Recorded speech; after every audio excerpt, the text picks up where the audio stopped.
오늘은 이제 나이뮤직의 이준호 작가님의 작업실을 들어왔습니다. 이제 데뷔한 지 얼마나 되셨죠? 5월에 이제 데뷔했으니까 지금 거의 한 7개월쯤 된 것 같아요. 7개월 만에 노래가 나온 거죠? 네, 맞습니다. 사실 영상을 찍는 거는 4월인데 이번에도 타이틀곡이죠? 네, 맞아요. 이번에 엘라스트라는 팀의 노래 제목이 뭐죠? 지금은 이제 크레이지 트레인으로 바뀌고 원래는 근데 다른 제목이었었어요. 하이잭이라는 제목이 네네. 있었죠? 네네. 이것도 정말 비하인드가 참 많죠. 네.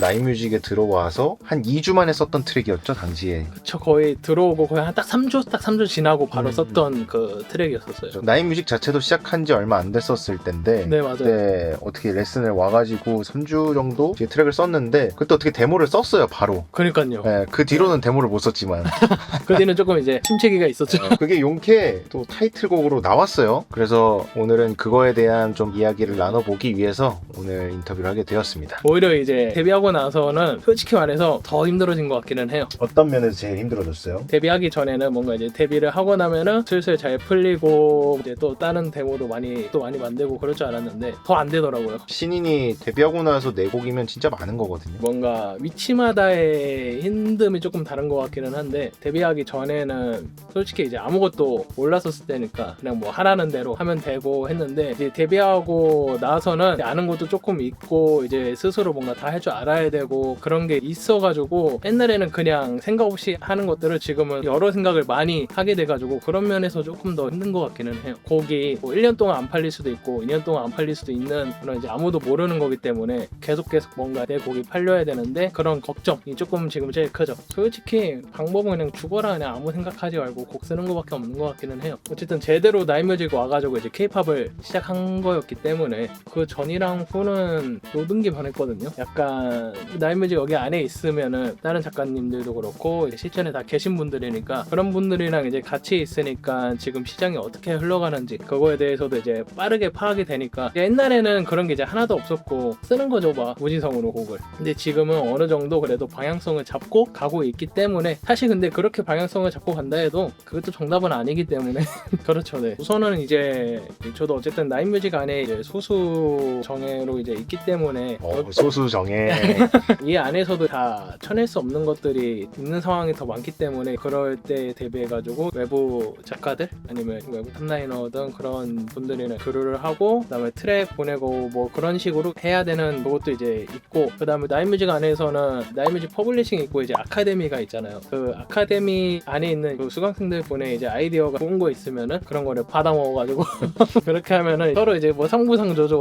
이게 저도 이제 맨 처음에 영민 작가한테 이제 배웠었는데 그때는 데뷔가 목표였고 저를 이제 표출하려고 막 했었거든요. 그때 당시 영민 작가가 답장도 빠르고 저를 엄청 이제 푸시를 해줬었어요. 지금은 반대의 상황이잖아요. 영민 작가의 마음을 몰랐는데 이렇게 한 분 한 분마다 많이 이제 부담감을 조금 가지고 있기는 해요. 어쨌든 제가 많이 이끌어 올리고 데뷔를 거의 직전까지는 다 해놔야 되기 때문에 부담감이 조금 많이 커졌어요. 그러면은 본인도 어쨌든 간에 계속 곡을 발표를 해야 이제 그렇죠. 어떻게 보면 수강생이지만 동료기도 하잖아요. 맞죠. 네. 다 동료라고 생각하고 있죠. 네, 네. 그 동료들도 이제 네. 본인을 따라가려면 본인이 계속 맞아요. 곡을 발표해 줘야 돼요. 맞아요. 네. 그 나이뮤직에 그거 있잖아요. 약간 지금 당장 옆에 있는 작가가 최근에 뭘 팔았는지 봐야 된다. 어쨌든 이번에 나온 타이틀곡 사실 어떻게 보면은 본인에게도 어쩌면은 감회가 엄청 남다르지 큰 않을까. 그런 곡이죠. 네. 제 인생에서 이제 첫 데모 곡이었고 그러네요. 네, 첫 데모곡이 또 운 좋게 타이틀로도 픽스가 나오고 감회가 새롭죠. 그러면은 이제 어떻게 보면은 실용음악가를 나왔다가 또 작곡가로서의 활동을 하다가 그래서 주변은 좀 어때요? 제가 친구들을 잘 안 만나긴 하는데 주변 반응 보면은 다 잘했다고 해요. 왜냐면은 기타를 전공이었는데 기타도 힘든 길이고 사실 케이팝도 이제 힘든 길이긴 한데 그때 당시에 저는 기타보다는 케이팝이 돈이 더 잘 되지 않을까 솔직하게 그런 이제 심정이었었는데 지금은 좀 달라졌죠. 케이팝도 똑같이 힘들고 주변에서는 어쨌든 제가 그렇게 전공을 조금 바꾸고 이렇게 결과를 조금 내니까 다들 좋아하는 그런 느낌은 있긴 있었어요. 요새 기타 치긴 해요? 이제 곡 쓸 때 치죠. 파워 코드만 치는 거 아니에요? 뭐 거의 파워 코드만 치긴 하죠. 간단한 코드 아르페지오 정도만.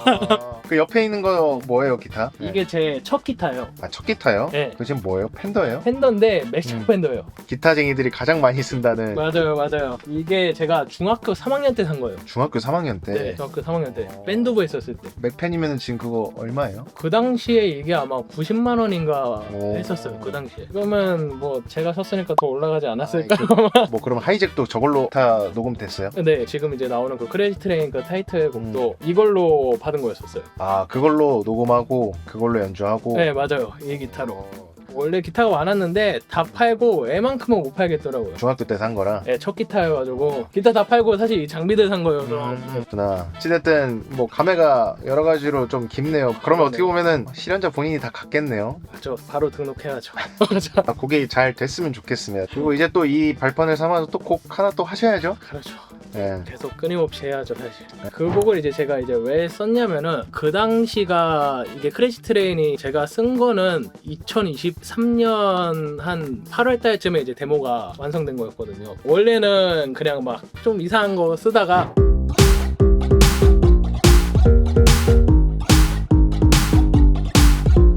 마치고 나서 그러면 내가 당장 K-팝 현재 트렌드가 뭘까 해가지고 조금 이제 봤던 게 그게 딱 이제 밴드 사운드 그리고 또 이제 마침 제가 기타를 또 전공했었으니까 꼴리던 대로 한번 해보자. 맞아요. 딱 진짜 그렇게 썼던 거였긴 했거든요. 그리고 이게 웃긴 게 네. 제가 K-팝 이거 어쨌든 미디를 하면서 그전에는 제 곡에 기타를 한 번도 안 쳤었어요. 왜 그랬어요? 그러니까요. 그래서 뭐 기타 녹음 어떻게 받아야 되지? 거의 그 정도로 그래. 진짜 연주만 하러 다니셨구나. 네, 맞아요. 그래서 처음으로 기타 막 녹음 받으면서 제 곡에 그렇게 썼던 곡이었었죠. 이게 제가 기초 초안 스케치를 다 하고 이제 마무리를 이제 영민 작가님이 이제 해줬었죠. 그래서 이제 또 데모 버전을 이렇게 한번 띄워드리면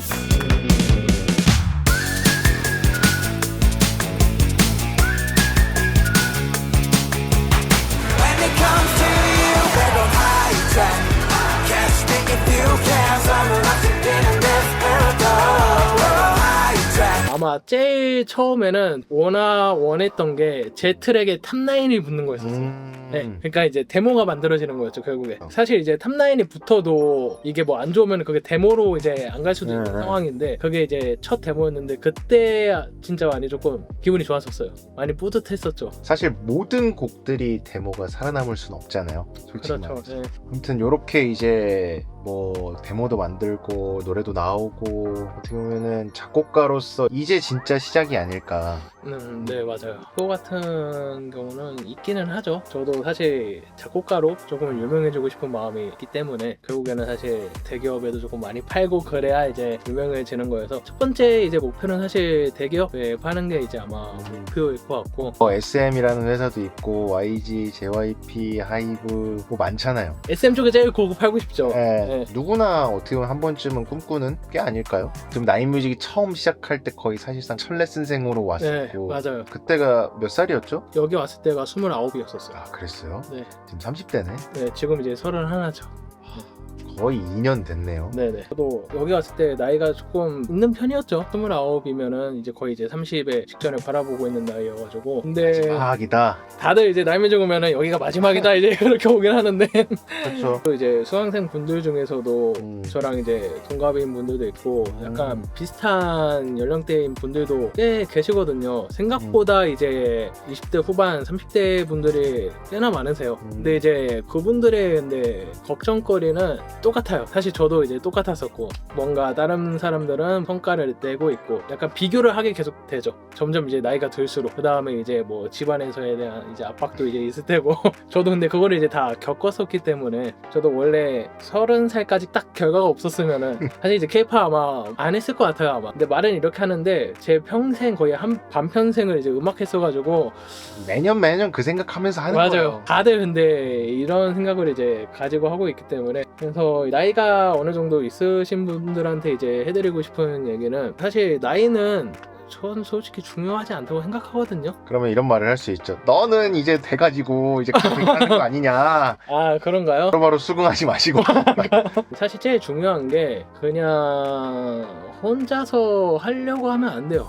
절대 혼자서 뭐 자기가 곡 쓰고 뭐 하고 하려고 하면은 진짜 이 시장에서는 그거는 진짜 너무나 힘든 것 같아가지고 다른 작가들 이미 뭐 발매한 작가들한테도 조금 DM이나 뭐 그런 걸로 연락을 하면서 자기 트랙 한 번만 들어줄 수 있냐 하면은 그래도 답장을 해주시는 작가분들이 꽤 있어요. 그런 분들한테도 조금 피드백을 받으면서도 너무 갇혀 있으면 안 돼요, 혼자. 네, 그게 사실 제일 큰 것 같아요. 그래서 저 같은 경우도 원래 여기 오기 전에 갇혀 있었는데 여기 오고 나서 이제 많이 이제 깨달은 얻은 게 커서 이게 제일 사실 중요한 것 같아요. 그때 약간 용기 내서 사실 온 거였거든요. 혼자 있으면 큰일 나겠다 해가지고 그렇게 움직인 거였는데 많이 움직이면 좋겠어요. 그냥 앉아서만 되는 게 아니어가지고 본인은 그걸 위해서 뭐 하고 있어요? 저도 이제 이걸로 좀 움직이고 있죠. 이제 필요한 네. 얘기인 것 같습니다. 저희가 늘 강조해도 부족한 이야기라고 생각해요. 그래서 더 할 얘기는 없나요? 곡을 진짜 잘 쓰면은 뭐 가만히 있어도 되겠죠. 누가 들어도 와 얘는 미쳤다 하면은 사실 뭐 가만히 있어도 되겠는데 보통은 그렇게는 힘드니까 그래서 주변의 도움을 많이 받긴 해야 돼요. 초반에는. 근데 지금도 본인은 많이 받고 있잖아요. 여전히도. 그쵸. 아직도 네. 저도 계속 이 안에서 도움을 많이 받고 있기 때문에 주어지는 환경도 네. 너무 중요하고 네네.